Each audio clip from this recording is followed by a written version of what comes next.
Haleluya. Selamat pagi Bapak Ibu Saudaraku.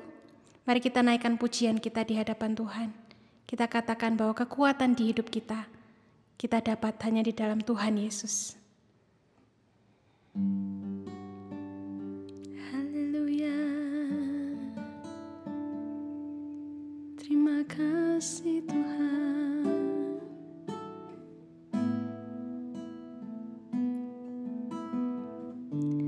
Kekuatan di hidupku, ku dapat di dalam-Mu. Kau teguhkan hatiku, tiada yang mustahil bagimu.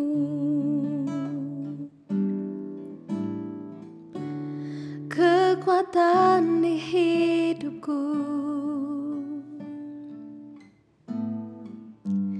ku dapat di dalam-Mu. Kau teguhkan hatiku, tiada yang mustahil bagimu. Sebab aku percaya, bukan karena melihat, namun karena firman-Mu yang selalu dikenapi di hidupku. Ku percaya, bukan karena melihat, namun karena firman-Mu tiada pernah berubah.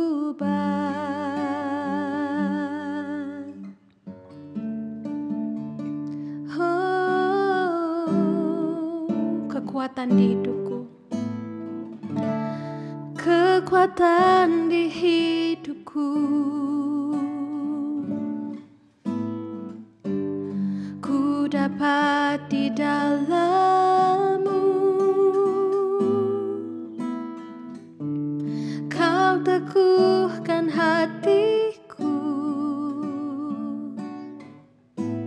tiada yang mustahil bagimu. Sebab aku percaya, bukan karena melihat, namun karena firman-Mu yang selalu dikenapi di hidupku. Ku percaya, bukan karena melihat, namun karena firman-Mu tiada pernah berubah. Sebab aku percaya, bukan karena melihat, namun karena firman-Mu yang selalu dikenapi di hidupku. Ku percaya, bukan karena melihat, namun karena firman-Mu tiada. Oh, kami percaya Tuhan, sebab aku percaya, bukan karena melihat, namun karena firman-Mu yang selalu dikenapi di hidupku. Ku percaya, bukan karena melihat, namun karena firman-Mu tiada pernah berubah.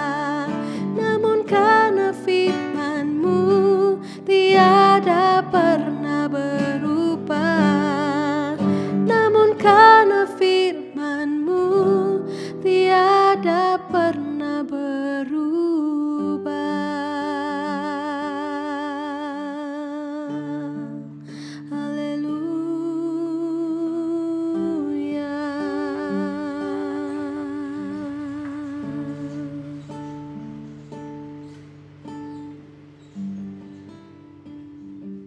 pagi Bapak Ibu Saudara sekalian dikasihi Tuhan, senang sekali bisa berjumpa kembali di pagi hari ini ya, dan kita siap menerima berkat firman Tuhan melalui program Morning Worship ini.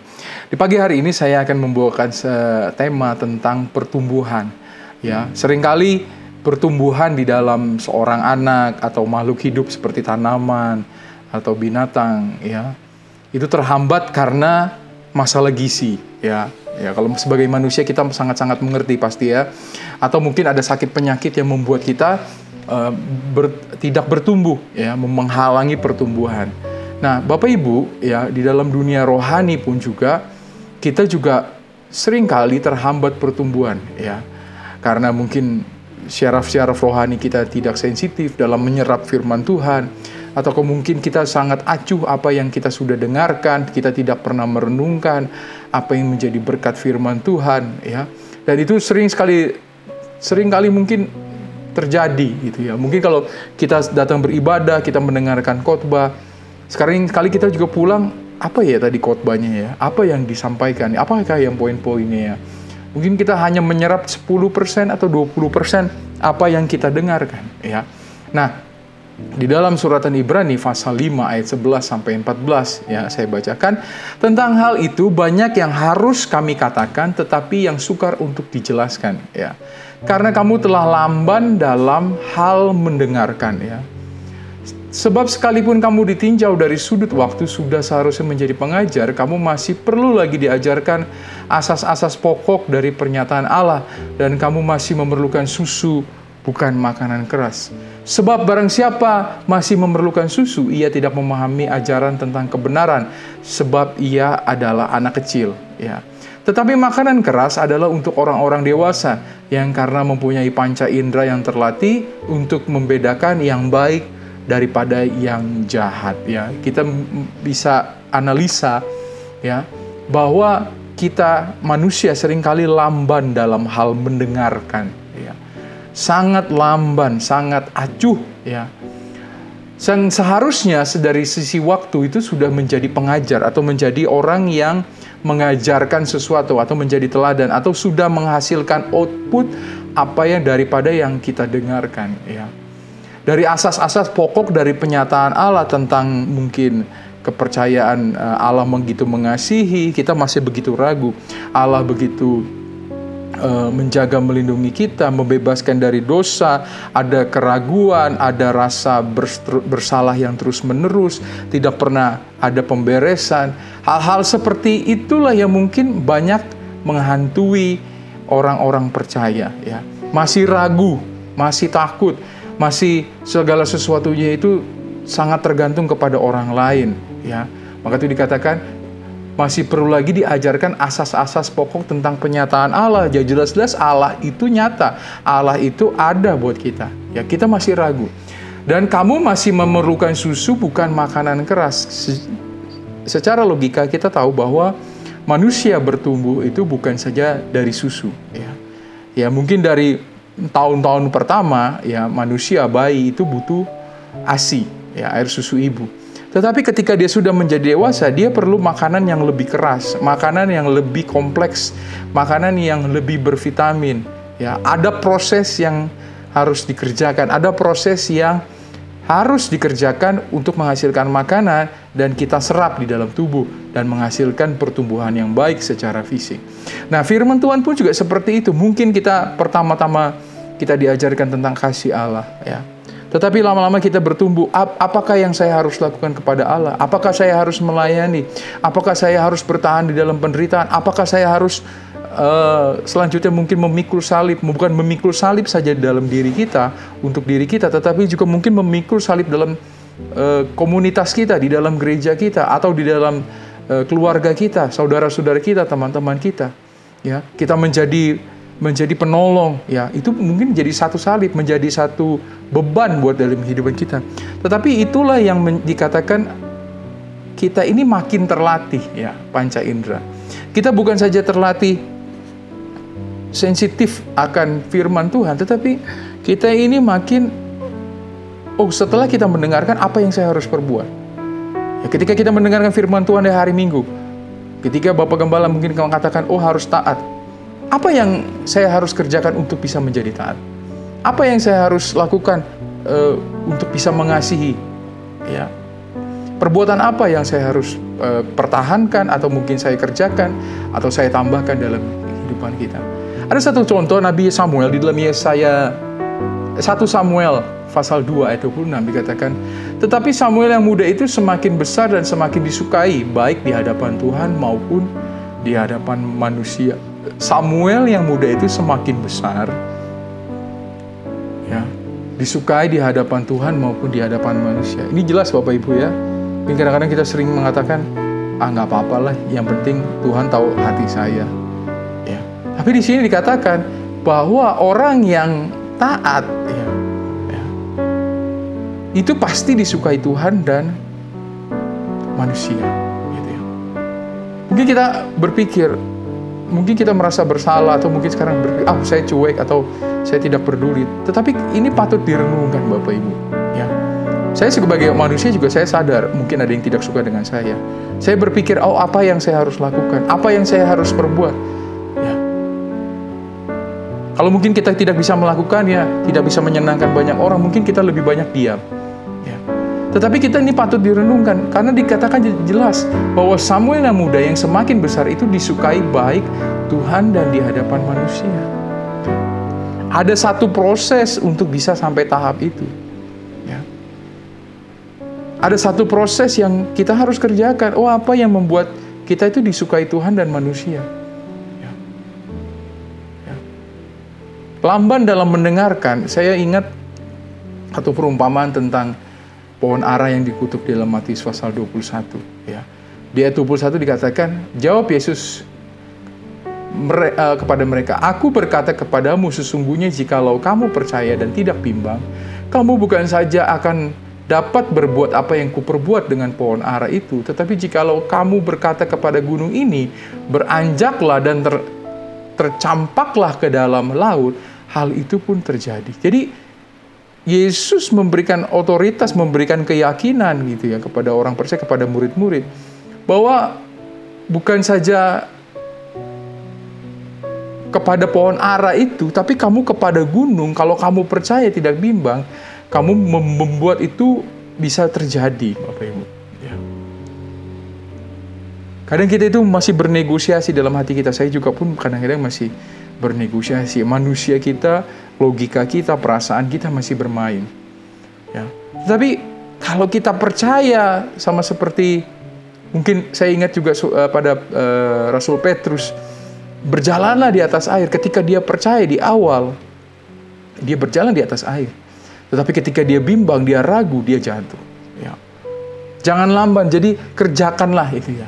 Dan pahamilah dengan benar di dalam Lukas pasal 3 ayat 8. Jadi hasilkanlah buah-buah yang sesuai dengan pertobatan, dan janganlah berpikir dalam hatimu, Abraham adalah bapa kami, karena aku berkata kepadamu, Allah dapat menjadikan anak-anak bagi Abraham dari batu-batu ini.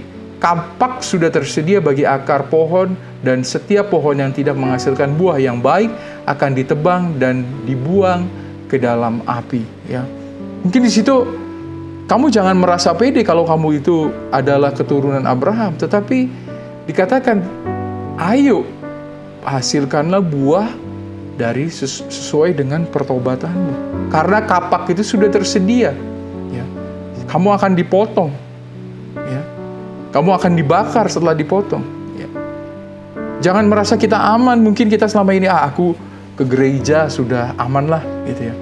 Setiap minggu, setiap doa Rabu mungkin, atau doa pagi, atau mungkin setiap ibadah-ibadah, saya rajin. Tetapi kamu tidak menghasilkan buah-buah sesuai pertobatan. Ya.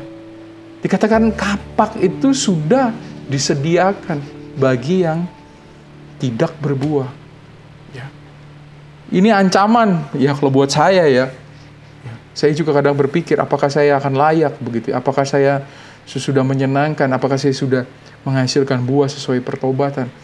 Ini satu pergumulan Bapak Ibu, dan itu proses berulang-ulang, proses yang ya tidak instan. Ya. Harus ada ketekunan, ada keuletan ya, dalam melakukan firman. Ya, mungkin kita minta pertolongan daripada Roh Kudus, kita berdoa, kita menangis, kita tersungkur, berulang lagi mungkin kita melakukan kesalahan. Tetapi usaha itu harus dikerjakan ya, sesuai dengan buah-buah pertobatan. Bahkan kita juga harus terlatih ya. Terlatih, kalau dikatakan tadi panca indera, terlatih seperti apa sih? Kalau di dalam 2 Timotius pasal 2 dikatakan seorang prajurit yang sedang berjuang tidak memusingkan dirinya dengan soal-soal penghidupan. Di ayat yang kelima, seorang olahragawan dapat memperoleh mahkota sebagai juara apabila ia bertanding menurut peraturan-peraturan olahraga. Seorang petani yang bekerja keras harusnya juga yang menikmati hasil usahanya. Jadi, ya itu, seperti yang saya katakan, harus ulat, terlatih. Ya. Kita sama-sama mendoakan ya Bapak Ibu, mungkin di dalam ke dunia rohani kita, mungkin kita sukses di dalam dunia sekuler atau kehidupan jasmani kita. Kita sehat, mungkin kita berkecukupan, bahkan berlebihan, begitu ya. Tapi apakah kehidupan rohani kita pun juga sudah benar-benar makmur, ya, terlatih, ya, kita mengerti, bahkan menghasilkan buah-buah sesuai pertobatan, ya. Bahkan kita mungkin bukan saja menghasilkan buah sesuai pertobatan, tapi juga kita menjadi contoh, menjadi pengajar dikatakan, sebagai orang yang mempunyai teladan ya dalam mengiring Yesus ya. Tuhan tolong bagi kita semua, dan kita percaya bahwa Tuhan akan menolong dalam pertumbuhan rohani kita. Mari kita berdoa Bapak Ibu. Bapa di surga, kami ucap syukur. Kami syukur pagi hari ini kami bangun dengan tubuh yang sehat, kuat, Tuhan bernafas, menerima nafas hidup yang baru Tuhan. Biarlah Tuhan kehidupan kami Engkau sertai, Kau bimbing kami Tuhan. Engkau menolong kehidupan kami Tuhan, terkhusus untuk pertumbuhan rohani. Apa yang kami sudah terima melalui ayat-ayat emas kami Tuhan, menjadi motor, menjadi moto, menjadi penyemangat kami Tuhan dalam mengiring Engkau. Bahkan Tuhan bimbing kami Tuhan menjadi seperti Samuel Tuhan, menjadi orang yang Tuhan menghasilkan Tuhan buah-buah Tuhan Yesus.